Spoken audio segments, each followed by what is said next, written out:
Sir నమస్తే sir. నమస్తే బాబు. Sir కిరాయి కార్పి ఈ మధ్య ఒక అంటే ఎన్నికల ముందు ఎన్నికల తర్వాత కొన్ని రోజుల నుంచి బాగా ప్రెస్ మీట్లు ఎక్కువ పెడతా జనాలకు ఫాస్ట్గా వచ్చేసారు. సో ఇందులో భాగంగా ఈరోజు కిరాయి కార్పిపై బాబా మోహన్ గారు మండిపడ్డారు. అసలు ఎందుకు మండిపడ్డారు? ఎందుకంటే ఆయన కొంచెం అతిగా మాట్లాడడం, ఆ మాటలు అంటే లాజికల్గా లేకపోవడం, కన్విన్సింగ్గా ఉండటం లేదు. ఆయన ఒకటి మనసులో పెట్టుకున్నాడు, ఇలా మాట్లాడినట్టయితే ప్రభుత్వం దృష్టిలో పడతాం కదా, పాలకవర్గం దృష్టిలో పడతాం, మనకేదో మన తల కష్టాన్ని గ్రహించకపోతారా అనే ఆలోచనతో అదొకటే ఆయనకి బేస్మెంట్. పాలకవర్గం దృష్టిలో పడతాం కదా, అంటే ఇలా నష్టపోయాను, ఇలా కష్టపడుతున్నానని ఏదో ఆయన తోచిందని చెప్పుకొని ఆయన ఒక రాజకీయ లబ్ధి కోసమే చేస్తున్నట్టుగా మనం భావించాలి. ఎందుకంటే ఆయనకి ఎప్పుడు కూడా రాజకీయాలతో సంబంధాలు లేవు. ఆయన మంచి భావుకుడు. నాకు గమనించినంత వరకును ఆ కిరాయి కార్పిని చూసిన ఇప్పుడు మనకున్నటువంటి ఇంప్రెషన్ కంటే ఆయన తాలూకు స్క్రిప్ట్ మంచి ఇంప్రెసివ్గా ఉంటుంది. రచయితగా ఆయన్ని గౌరవిస్తారు కానీ యాక్టర్గా is not that much good. అది ఎందుకో మొత్తానికి మొట్టమొదటిసారిగా మాతృ సంస్థ అయినటువంటి మల్లెమాల సంస్థతో ఈయన గొడవ పెట్టుకున్నాడు. దానికి ఆయన వరకు ఉన్నటువంటి వ్యక్తులు ఎవరైనా కావచ్చు, కొంతమంది నాగబాబు అంటారు. అంటే నాగబాబు విడిపోయిన తర్వాత ఈయన కొంచెం భరోసా తీసుకొని ఆ మాతృ సంస్థని తిట్టడం మొదలుపెట్టాడు.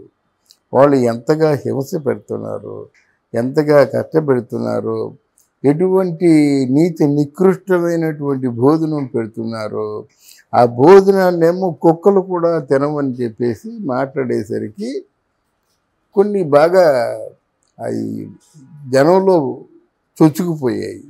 మనం ఎవరినైనా వాళ్ళని తిట్లు తిట్టామంటే, ఇప్పుడు ఫర్ ఎగ్జాంపుల్ అండి, జవహర్లాల్ నెహ్రూ ఉన్నాడు, ఆ క్యారెక్టర్ తీసుకొని నేను 100 తిట్లు తిట్టాను అనుకోండి, 100 ఛానల్స్ నా ముందు ఉంటాయి.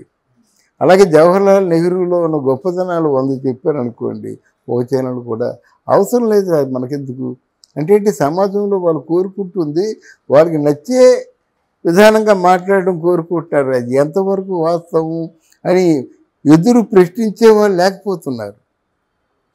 ఈరోజు మీడియా తాలూకు ఉన్నటువంటి పెద్ద లోపం ఏంటంటే, అంతకుముందు జర్నలిజం చేసి మీడియాలోకి వచ్చేవారు. ఇప్పుడు అదేమి లేకుండా ముందు ఇంట్రో చెప్తున్నారు, తర్వాత థ్యాంక్స్ చెప్తున్నారు. అన్ని మీడియాలు కాదు, కొన్ని మీడియాల్లో అందరు జర్నలిస్టులు కాదు, కొందరు జర్నలిస్టులు. ఇప్పుడు ఏమైందంటే, అక్కడ ఎప్పుడైతే మైలేజీ వచ్చిందో తర్వాత ఇక్కడ నెల్లూరు పెద్దారెడ్డి చేపల పులుసు అని చెప్పి పెట్టాడు. దానికి కూడా క్రియేటివ్ టైటిలే. ఎందుకు పెట్టారు? పెద్దారెడ్డికి చేపల పులుసుకి ఏమి సంబంధం అంటే, లేదు పెద్దారెడ్డి అనేది పెద్ద పేరు కదా, నెల్లూరు చేపలకి ప్రసిద్ధి కదా, అందుకే నెల్లూరు పెద్దారెడ్డి చేపల పులుసు అని చెప్పాడు. ఇదంతా భారతదేశం వ్యాప్తంగా ప్రాచుర్యం పొందని చెప్పాడు. దాంట్లో కొన్ని లక్షల కోట్ల రూపాయలు మునిగిపోయాడు.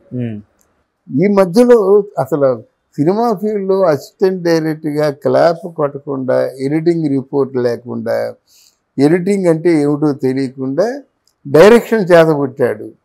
దాంట్లో 35 లక్షలు 36 లక్షల రూపాయలు ఆ ప్రొడ్యూసర్ కోల్పోయాడు.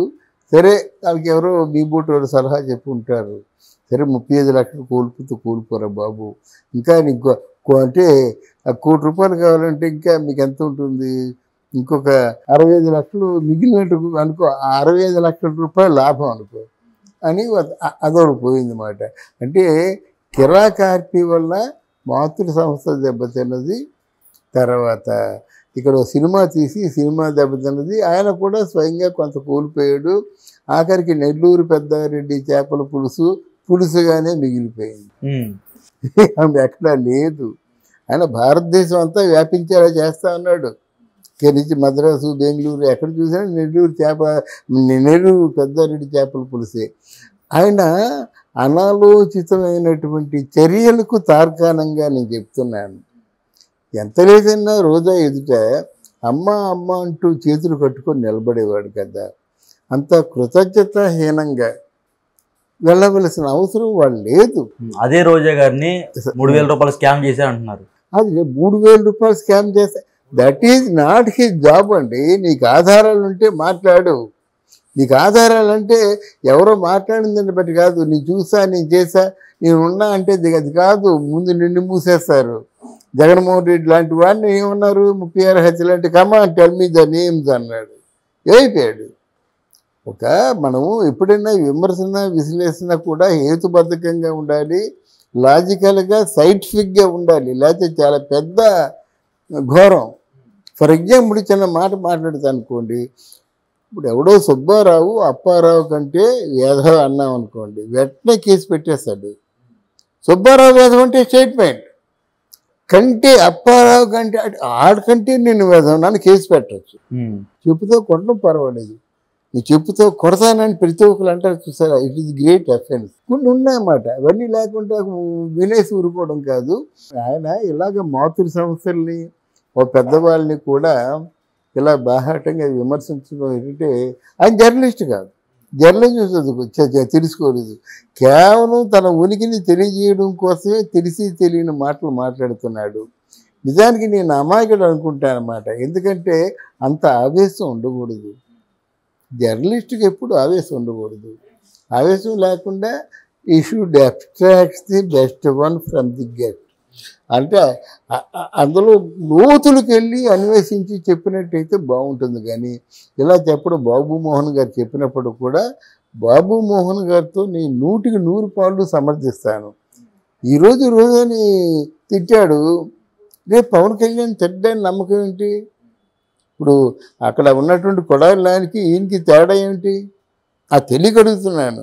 కొడాలి నానికి కిరాకార్పికి తేడా ఏంటి? ఆడు అలాగే మాట్లాడుతున్నాడు, ఈడు అలాగే అంటే వాడు వీడు అనవలసిన అవసరం వస్తుంది. ఎందుకంటే నీకు కొంచెం జ్ఞానం ఉంది, లేకపోలేదు. అందుకే నేను ఈ మాటలు చెప్తున్నాను. ఓకే, నువ్వేదో ఒక లైన్ ఎంపిక చేసుకో, ఆ లైన్లో అగ్రగణ్యుడిగా ఉండు. అంతేగాని మనుషులు తిట్టడమే నీ లైన్ అనుకుంటే అది నీ ఫ్యూచర్కి ప్రమాదం.